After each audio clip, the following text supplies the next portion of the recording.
Good evening. Thank you for joining us. New tonight, a Valley agricultural specialist is working on ways growers can protect their crops from irrigation water tainted with E. coli. More than a dozen people got sick late last month across the nation from the bacteria. The CDC is still trying to figure out the cause of the infection, but signs are pointing to romaine lettuce and leafy greens. Channel 5's Trayson Bragg joins us in the studio with more. Trayson.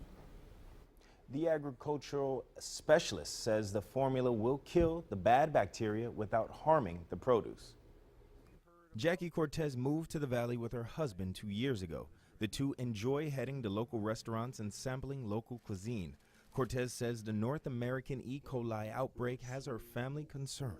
I know it's come up in the past, so I'm definitely concerned. I watch where I shop, and you know, I'm always washing my vegetables, but what do you do with lettuce? Juan Enciso is the vegetable specialist at Texas A&M AgriLife Extension.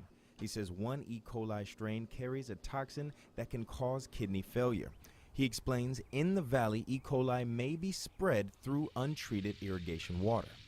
Buyers that buy our produce from the Rio Grande Valley are concerned with the water that we use, because we use water from the Rio Grande River, and we know that there's certain levels of E. coli in that Rio Grande River water.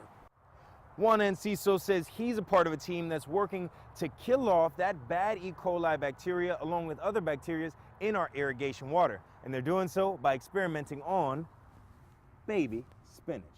The team is using two methods to kill the bacteria. One exposes the untreated water to UV light. The other uses acid fertilizer, which turns to sulfuric acid once it hits water.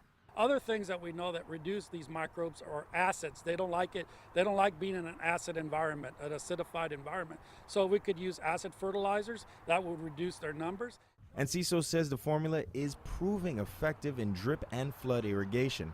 He also says the formula will be cost effective for farmers and kill the bacteria without harming produce.